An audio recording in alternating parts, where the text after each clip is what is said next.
প্রত্যেক দিনের মতো আজকের দিনের সকালটাও শুরু হলো আমার এক গ্লাস গরম জল দিয়ে। তারপরে চলে গিয়েছিলাম দুপুরের লাঞ্চে। আজকে ছিল গরম গরম খিচুড়ি বানিয়েছিলাম আর ছিল ডিম ভাজা, বেগুন ভাজা। আর জানো তো আজকে আমি ফার্স্ট টাইম খিচুড়ি বানিয়েছি, আর খিচুড়িটা খেতে কিন্তু দুর্দান্ত হয়েছিল। আমি ভাবতে পারিনি ফার্স্ট টাইম এত সুন্দর আমি বানাতে পারবো। তারপর আমি বিকেলবেলা একটুখানি রেডি হয়ে নিলাম, কারণ আমি মেলা যাব, সেই জন্য। মেলায় কেন যাচ্ছি সেটা ওখানে গিয়েই তোমাদের বলবো। তো ফাইনালি আমি পৌঁছে গেছি মেলাতে। তারপর মেলাতে পৌঁছে গিয়েই প্রথমেই খেয়ে নিলাম এক কাপ গরম গরম চা, আর খেয়ে নিয়েছিলাম গরম গরম চপ। আর তোমরা তো জানো আমাদের মেদিনীপুরের চপ একটু ফেমাস, কারণ অন্য অন্য কোথাও আমি এত সুন্দর চপ পাই না যেটা মেদিনীপুরে আমাদের থাকে। তো তারপর তো ওই রেসিপিটা একদিন তোমাদের সঙ্গে শেয়ার করবো। তারপর আমার পুচকু সোনা সে বললো এটাতে উঠবে, আমি ওকে নিজে উঠিয়ে দিলাম, তাতে হলো না। ও বললো না আমি সিঁড়ি দিয়ে নিজে উঠবো, আর এটা কিছুতেই লাগাতে পারছে না, লাগাবে তবে ছাড়বে। এই লকটা লাগিয়ে তারপরে নাচানাচি শুরু করলো। আর এই যে মিকি মাউস, এই মিকি মাউসটা আমরা যখন ছোটো ছিলাম তখন এগুলো কিছুই ছিল না আমাদের গ্রামে। তো এখন আসে, আর কিন্তু এখন বড় হয়ে গেছে, আর ওঠারও কোনো উপায় নেই।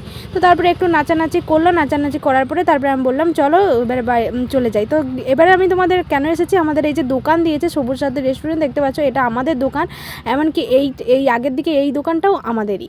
তো চলো এবারে দোকানের খাবারগুলো দেখাচ্ছি তোমাদের একে একে। এই যে আমাদের পুচকু সোনা দেখতে পাচ্ছ কত সুন্দর, ওর মায়ের চশমা পরে নিয়েছে আর আবার লজ্জা করছে। আমি ওকে বললাম যে বাবা চশমা পরেছে সেই জন্য। তো এই যে আমাদের দোকান, এই যে আমাদের সমস্ত খাবার, এইটা আমার বাপি। তো এইখানে দেখতে পাচ্ছ এই দোকানটা ভেলপুরি দোকান, এই দোকান এটা আমার মা, এটাও আমাদের দোকান। তো চলো খাবারগুলো দেখাই। আর আমার এই যে চাউমিন রয়েছে, লেগ পিস, ললিপপ, পকোড়া। জানো তো আমার বাবা লেগ পিস, ললিপপ, পকোড়া টেস্টটা দারুণ করে, দারুণ বানায়। চিকেন কাটলেট, খাবারগুলো দেখেই লোভ লাগছিলো। তো তোমাদের এটা কী আমি বলবো বুঝতে পারছি না। তো এটা আমাদের দোকান, এরা দেখতে পাচ্ছ এরা আমাদের দোকানের লেবারগুলো, এরা আমাদের দোকানে কাজ করে। তো তারপরে আমি আমার ডিপার্টমেন্টে চলে গেলাম, কারণ আমি ভেলপুরি দোকানেই থাকি সব সময়। তো ভেলপুরি দোকানে আমি ভেলপুরি বিক্রি করছিলাম আর ভেলপুরি বানাতেও লাগছিলাম। তো বোনকে বললাম চল একটু ভিডিওটা ধর, আমিও আমার ফ্রেন্ডসদের দেখিয়ে দিই আমি যে ভেলপুরি বানাচ্ছি। তো ভেলপুরি বানিয়ে আজকে আমি বিক্রি করলাম, আজকে ব্যবসা শুরু করে দিলাম। তো তারপরে কাজকর্ম সমস্ত কিছু হয়ে যাবার পরে এবারে আমার যাওয়ার পালা। সেই জন্য আমি চলে গেলাম, আমাদের আইসক্রিম দোকানও আছে ওইখানেই। তো আইসক্রিম নিতে, কী আইসক্রিম নেব সেটাই আমি দেখছিলাম। এত আইসক্রিমের মধ্যে কোনটা নেব বুঝতেই পারছি না। ফাইনালি কর্নেটোটা নিলাম, আর দিয়ে এই যে আমার বোন ললিপপ খাচ্ছে এখানে, আর আমার পুচকু সোনাও আছে। তো তারপরে আমি চলো আজকে তো দোকানে কাজ করার জন্য পুরোটা মেলা ঘুরে দেখাতে পারছি না, কিন্তু কী কী একটুখানি তোমাদের দেখাচ্ছি।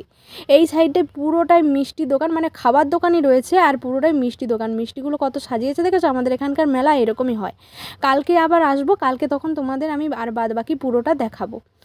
এরপর বাড়ি যাওয়ার জন্য রেডি হয়ে গেলাম, আর সবাইকে বললাম একবার হাই করে দাও, ওরা সবাই হাই করে দিল। তারপরে আমি গাড়িতে উঠে পড়লাম, গাড়িতে উঠে পড়ার পরে রওনা দিলাম। আর রাস্তায় আসার সময় এত ঠান্ডা ছিল যে কি বলবো তোমাদের, পুরো হাত পা পুরো জমে যাচ্ছিল। তো তারপরে বাইপাসের সাইডে একটা চা দোকান খোলা ছিল, সেখানেই একটুখানি চা খাওয়ার জন্য দাঁড়িয়ে পড়লাম। তো এরকম ঠান্ডায় গরম গরম চা খেতে ভালো লাগে সেই জন্য, কিন্তু এতটা পরিমাণে যে ঠান্ডা ছিল, বিশেষ করে বাইকে আসছিলাম বলে আরও বাতাস লাগার জন্য আরও এত ঠান্ডা লাগছিল, হাত পা জমে যাচ্ছিলো, যে গরম চাটাও মনে হচ্ছিল না যে গরম আছে, সেটাও মনে হচ্ছে যেন হালকা হালকা গরম রয়েছে, এতেও কোনো লাভ হচ্ছিল না। তো ফাইনালি চাটা খেয়ে নিলাম, খেয়ে নেওয়ার পরে আবার বেরিয়ে পড়লাম। বেরিয়ে পড়ার পরে দেখো পৌঁছে গেছি বাড়িতে, অনেক কষ্ট করে এসেছি, পুরো জমে গেছি কুলফির মতো।